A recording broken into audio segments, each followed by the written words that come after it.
Very good morning to the August gathering here. Uh, well, uh, the topic is really so exciting, and after Mr. Chakrapani has spoken about the horizons of innovations and what different kind of canvas SIPS has been working on for the innovation, I would like to really speak on the e-governance area, the organization in which to which I belong. And of course, it's really nice to have the former secretary, Dr. Chandrasekhar, also here. Sir, I am working in a division and the setup which you had created, a very innovative setup to take the e-governance forward. And I do recall, sir, that you were also the joint secretary in the Ministry of Commerce handling the EDI. And I was a part of the EDI team at the Directorate General of Foreign Trade in the Ministry of Commerce.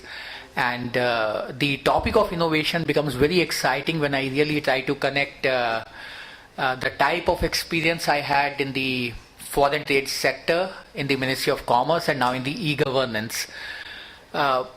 Innovation is something which will keep the organizations moving. I think if we don't innovate, we are dead.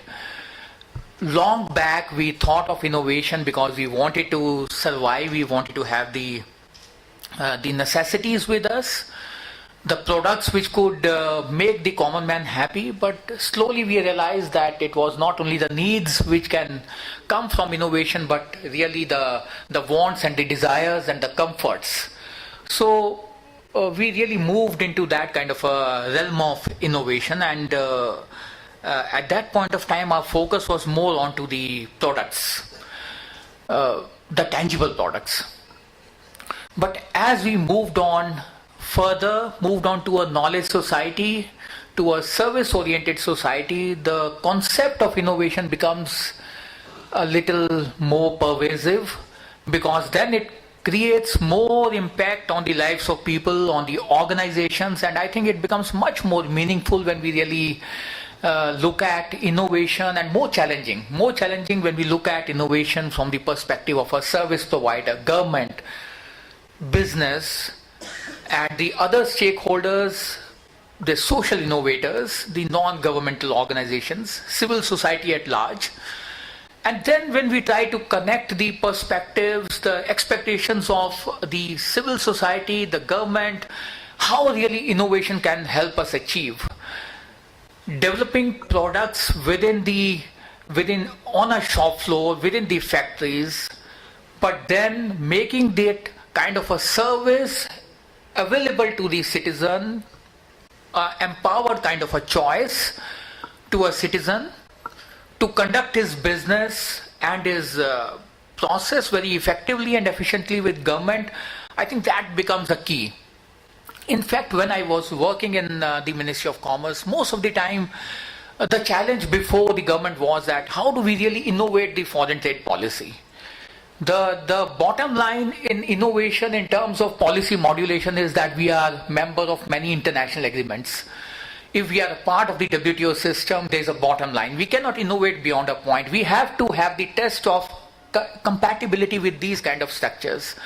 So the challenges for innovation is that you can't change your policy much. So where do you intervene?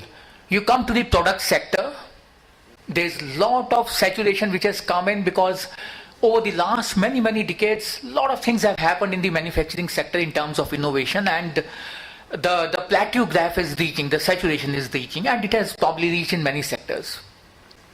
But of course, it's not the end of it. I think the human mind is, one cannot gauge, the innovation cannot be contained, and there would always be new kind of products coming in. But what next innovation? In the foreign trade policy, I realized that probably the innovation could be in the area of service delivery, reducing the transaction cost and time for an exporter. Because if you reduce the cost for an exporter anywhere through that kind of a reduction of transaction cost, an efficient and innovative kind of a service delivery, then it brings the same kind of benefit into a global competitiveness for him.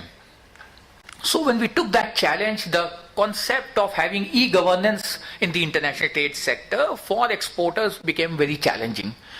We worked on that project, and the experience we had was that the process re-engineering was the key to connect all these stakeholders, and there were ample opportunities for things to happen and innovate. And successfully, we were able to connect about 100 banks on that international trade IT system, EDI system, and we found that things which were not happening many years back, but through an innovative intervention where we, of course, I believe that innovation cannot bring to you a utopian kind of a result. Whenever innovation happens, it actually is a trade-off between what is reality and what is the best which is possible from a technology. The two need to be married, and if the innovation has to be more in the applied sector, in the area of service delivery, in the area where it means a difference to stakeholders for the efficient delivery of services, then some kind of trade-off in terms of the available technology, the expectations, and the process re-engineering needs to be connected, and they need to be traded off. So if your I would say the framework of innovation and reality is well captured in that kind of a setup, many good things can happen. And when I came to the National E-Governance Division very recently, it's about 4 months ago, and now I'm working on the mission mode projects, basically the program management of that. It's a division which is specifically carved out by the Department of IT for taking forward the e-governance plan, the National E-Governance Plan, which actually looks at the whole service delivery concept to the stakeholders, to the citizens, so that they have these services in their locality. Infrastructure can be taken care by the government, whether it is the data centers, the connectivity, the optical fiber. Now, these kind of things can be taken care by the government. But there are a lot of gaps in terms of delivery, and that's where the innovation tries to can supplement and can try to actually see that the things do happen. Most of the solutions in the e-governance, they cannot be built every time. They need to be replicated because there's a lot of money and time which is involved. And a concept of innovation brings to us the kind of a model of replication and understanding that how a core component which is developed for one application can get replicated across various kind of requirements of various stakeholders. So that's where the challenge of innovation lies. Can I design a system which can take care of 80% of the core requirements of a problem, service delivery, whether it is a online connect with the government to obtain a service, do a process re-engineering to come at an application, and then try to evolve a model to make it happen at one place, and can I then take it forward to 25 other locations and see that this replicates nicely with little effort. So far our experience has been that in government we have seen the National Informatics Center doing the major stuff in providing the e-governance solutions. Historically and in legacy, if we see that these kind of solutions have happened and have come from the National Informatics Center. But of late, we see a different trend about 5 to 7 years earlier, when lot of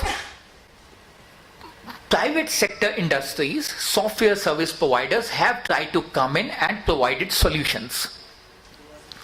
But they are also not able to fill in the huge gigantic task of having the e-governance on the ground.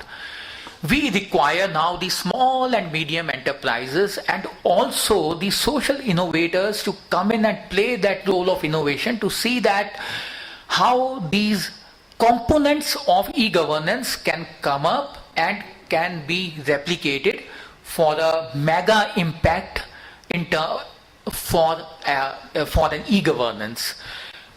This particular seminar tries to address the issues of mega impact which is going to come in through the effort of innovation, primarily coming from the social sector, from the social innovators and the civil society. And this is a place where I feel that a lot of role can be played. In fact, the things like cloud computing, the app stores which are coming up, and the government is designing and having policies to have application stores, app stores on the eGov applications, on the mobile applications, and on variety of components.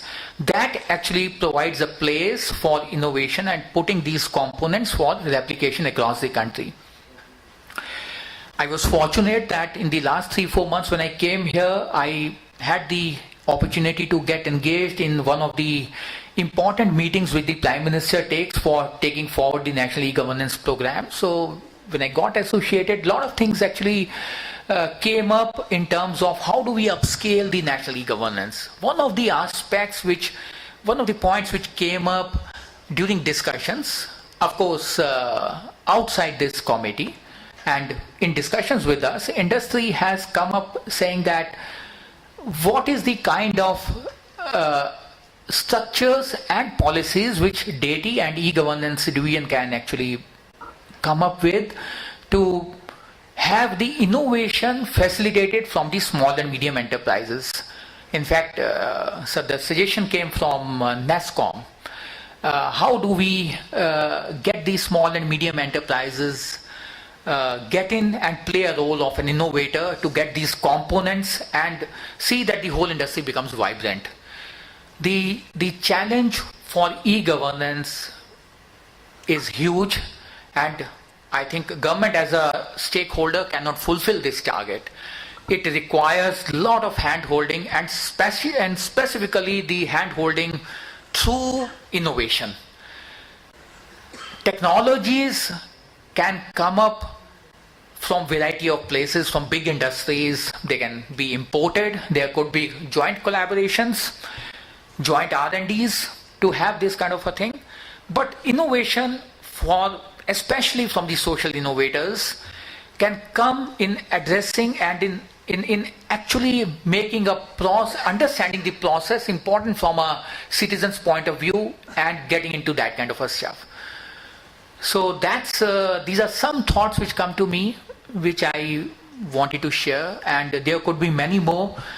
And I think at some point of time I will be able to share up further with you on this.